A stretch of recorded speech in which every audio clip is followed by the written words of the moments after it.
இந்த பையன் தான் ரஜினின்னு பேர், இந்த படத்தில் நடிக்கிறான், அழைச்சிட்டு போய் ஒரு ப்ரோக்ராம் பண்ணிவிடு. சில பேர் சொல்லுவாங்க நான் கல்லையும் நடிக்க வைப்பேன், மண்ணையும் நடிக்க வைப்பேன். அந்த மாதிரிலாம் இவர் கிடையாது. நானே எனக்கு அப்பாவா கமல் அந்த ட்ராமாவில் ஆக்ட் பண்ணோம். நான் எம்எல்ஏ ஆகும்போது எனக்கு ஒரு க்ரீட்டிங்ஸ் அனுப்பிச்சு, வருங்கால எம்எல்ஏக்கு என்னுடைய அன்பளிப்பு அப்படின்னு போட்டு ப்ராக்கெட்டில் இது லஞ்சம் இல்லை.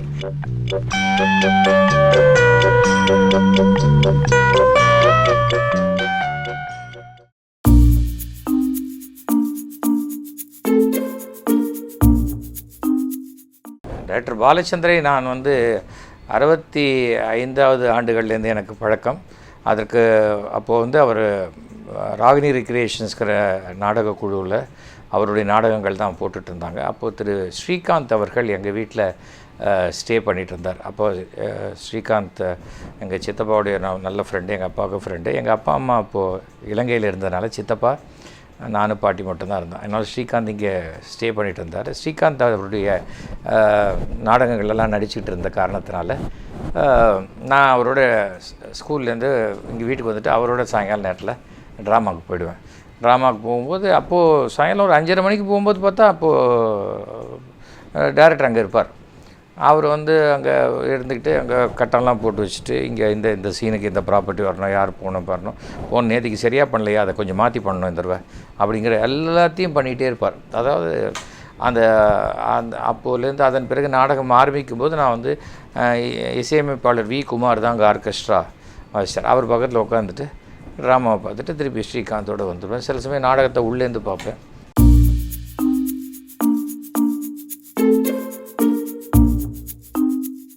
அந்த காலத்தில் பிரம்மாண்டமான சீன் செட்டோடு வந்தது என்னென்னாக்கா மனோகருடைய நாடகங்கள்.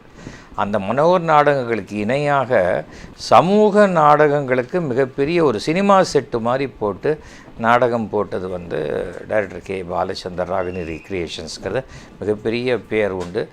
அப்போது சர்வசுந்தரம், நான் மாது வந்திருக்கேன் அப்படிம்பார் நாகேஷ்.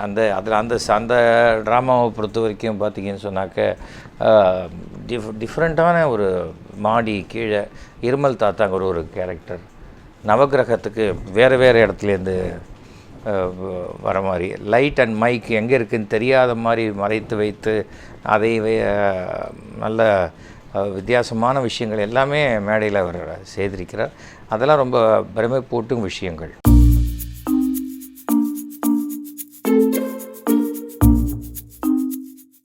எனக்கு 1969 ரேடியோ ப்ரோக்ராம்ஸ்லாம் நான் பண்ண ஆரம்பித்தேன். விவித் பாரதியில் ஃபஸ்ட்டு ரேடியோ நிகழ்ச்சி நான் தான் பண்ண ஆரம்பித்தேன்.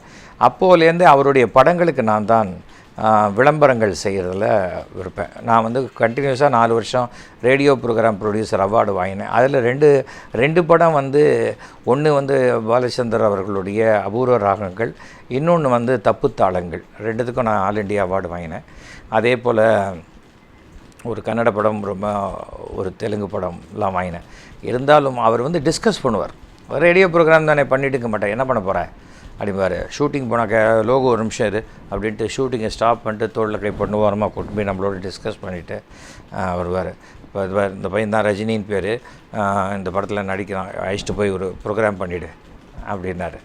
அப்போ தான் ஃபஸ்ட்டு டைம் நான் ரஜினியை என்னுடைய ஸ்டூடியோவுக்கு வரவழைச்சு அவரை ரெக்கார்ட் பண்ணி ஃபஸ்ட்டு அவருடைய வாய்ஸ் ஆல் இண்டியா ரேடியோவில் வந்தது. அதுக்கு பிறகு தான் ஸ்க்ரீனில் அவருடைய முகத்தோடு வந்தார் அவர்.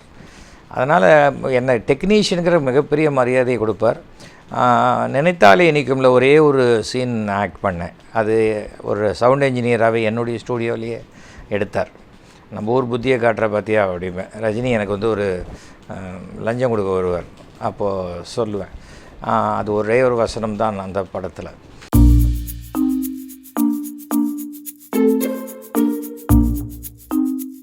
வறுமை நிறம் சிவப்பு படும்போது டெல்லிக்கு போயிட்டார். வேறு ஏதோ படம் கேன்சல் ஆகி வறுமை நிறம் சிவப்பு எடுக்கிறதா டிசைட் ஆகும்போது திடீர்னு அங்கே ப்ரொடக்ஷன் மேனேஜர் கூப்பிட்டு எஸ் வி சேகர் கிளம்பி வர சொல்லு, அவங்ககிட்டலாம் நான் ஒன்றும் அனாவசியமாக பேசுகிறதால அவனை நேரம் வர சொல்லு, 10 நாள் இங்கே ஷூட்டிங் இருக்குது டெல்லியில், அப்புறம் பார்த்துக்கலாம் அப்படின்னு சொல்லிட்டார்.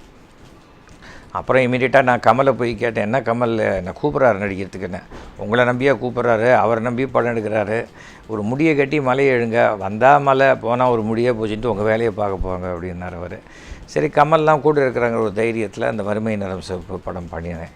அந்த படத்துலேயும் வந்து ரொம்ப எக்ஸ்ட்ரானரியான ஒரு நான் என்ன பண்ணுவேன் அப்படிங்கிறத தெரிஞ்சுக்கிட்டு அதை யூட்டிலைஸ் பண்ணக்கூடிய ஒரு டைரக்டர் அவர்.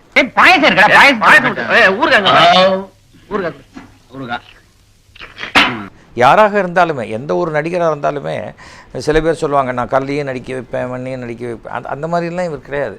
அவனுக்கு என்ன விஷயம் வரும் அப்படின்னு பார்த்து அதை அப்படியே அழகாக மெருகு பண்ணி ரொம்ப எக்ஸ்ட்ரானரியாக நம்மளாக இப்படி நடிச்சிருக்கோங்கிற அளவுக்கு கொண்டு வந்து விட்டுருவார் அவர். அந்த மாதிரியான பாத்திர படைப்பு இருக்கும், சீன் அமைப்புகள் இருக்கும். அது ஒரு எக்ஸ்ட்ரானரியான ஒரு விஷயம் அவர்கிட்ட நான் பார்த்தது. ஒரு நாளைக்கு ஷூட்டிங்கில் காலையில் ஸ்கிரிப்ட் வச்சுட்டு எழுதிட்டுருக்கார், நான் பின்னாடி போய் நின்று. ஏன்னா அவரை வந்து நல்ல ஒரு குடும்ப நண்பராகவும் தெரியும், பயம் கிடையாது எனக்கு. ஐயோ டைரக்டருங்கிற பயம்லாம் கிடையாது. ஏன்னா சமமாக தோளில் கை போட்டு பேசுகிறவர். நான் என்னுடைய ஒரு 10-15 வயசுலேருந்தே அவருக்கு என்ன தெரியும். ஸோ அந்த மாதிரியான விஷயத்தில் என்னடா பார்க்குற அப்படின்னார். இல்லை என் டயலாக் என்னன்னு பார்த்தேன் அப்படின்னேன். ஏன் நீ வேணால் எழுதேன் அப்படின்னாரு. இல்லை எழுதிடுவேன் அப்புறம் நீங்கள் திட்டுவீங்கண்ணே. எழுதுடா அப்படின்னார். நான் உட்காந்து கடைன்னு ஒரு 4-5 டைலாக் எழுதினேன். ஏன்னொன்னே இது என்ன உன் ட்ராமாவா இஷ்டத்துக்கு எழுதிட்டே போகிறேன், இவ்வளோலாம் இருக்கக்கூடாது, ஒரு சீன்னா இவ்வளோ தான் இருக்கணும் அப்படின்ட்டு அதில் 3 டைலாக் அடிச்சுட்டு ஒரு 2 டைலாக் வச்சுட்டு இதை நீ பேசு அப்படின்னார். இதெல்லாம் மிகப்பெரிய கௌரவம் அவருக்கு எனக்கு கொடுத்தது. இன்னும் கொஞ்சம் ரசம் ஊத்துறா. உனக்கு இல்லாத ரசமா?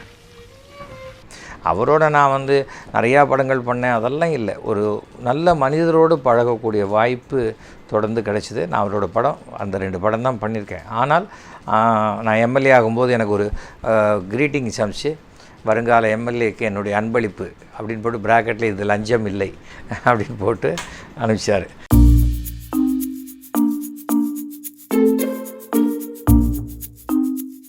அவர் டைரக்ட் பண்ண ஒரே ஒரு ட்ராமா நானும் கமலும் ஆக்ட் பண்ணியிருக்கோம். அதாவது பிஹெச்எல்ல திருச்சியில் வந்து மனநலம் பாதிக்கப்பட்ட ஒரு குழந்தைகளுடைய இடம் இருக்குது. அவர்களுக்கு ஃபண்டு கலெக்ட் பண்ணுறதுக்காக கமலுடைய அண்ணா திரு சந்திரஹாசன் வந்து அந்த ஊரில் அவர் ஒரு நிகழ்ச்சியை ஆர்கனைஸ் பண்ணார். அது எப்படின்னாக்க ஒரு ஸ்டேஜ் ப்ளே, ஒரு 1/2 அன் ஹவர் நடக்கும் அந்த ப்ளே.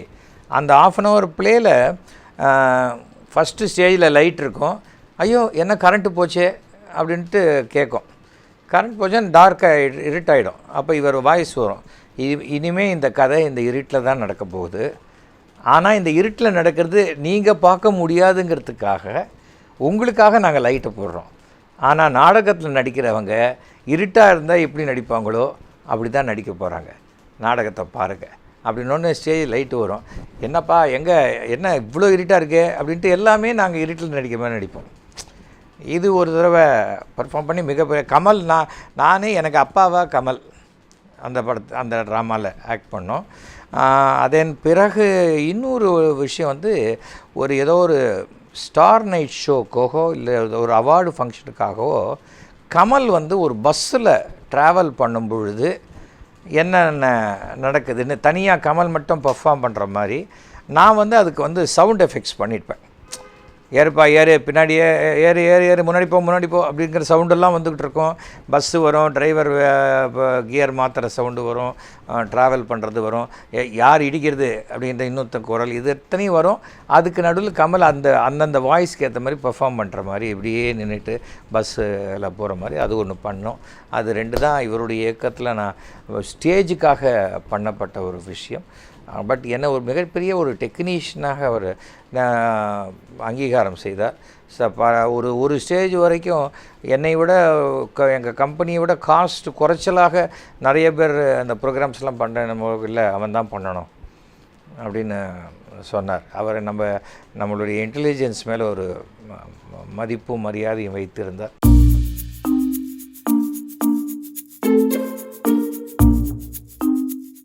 இவருக்கு நான் ஷேர் பண்ணிக்கக்கூடிய ஒரு விஷயம், எப்பொழுதுமே கலைஞர்கள் எல்லாருக்குமே இறப்பே கிடையாதும்பாங்க. காரணம் வந்து சிவாஜி இன்றைக்கு உயிரோடு இல்லைன்னா கூட சிவாஜி சினிமாவில் வாழ்ந்து கொண்டு தான் இருக்கிறார். தொலைக்காட்சியிலேயும் எம்ஜிஆர் வாழ்ந்து கொண்டிருக்கிறார், தியாகராஜ பகதூர் வாழ்ந்து கொண்டிருக்கிறார். மாதிரி சினிமா ஆன் ஸ்க்ரீன் இருக்கிறவங்களுக்கு எப்போதுமே ஒரு பெரிய ரெஸ்பெக்ட் இருக்கும், இருந்துக்கிட்டே இருப்பாங்க.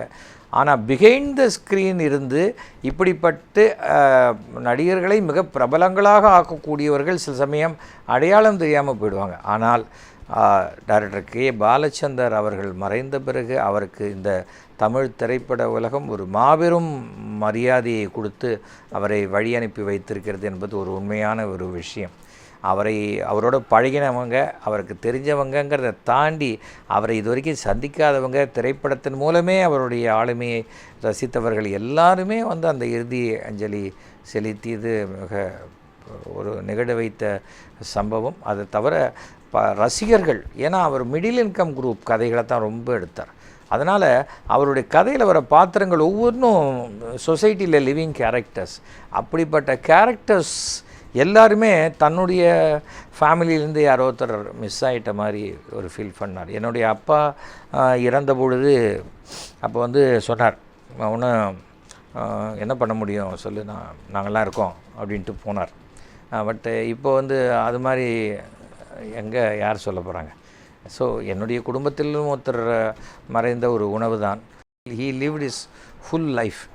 அதனால் அவருடைய ஆத்மா சாந்தி அடைய வேண்டும் என்ற பிரார்த்தனை தான் மேலோங்கி இருக்கிறது. அதே சமயம் என்ன இருந்தாலும் ஒரு தந்தையாக, கணவனாக, ஒரு சுற்றத்தாராக அப்படிலாம் இருந்த ஒருத்தர் இன்றைக்கி ஃபிசிக்கலாக இல்லைங்கும்போது அந்த நஷ்டங்கிறது வந்து ஒரு இட்ஸ் அன் இர்ரிப்பரபிள் லாஸ். அது அந்த இழப்பை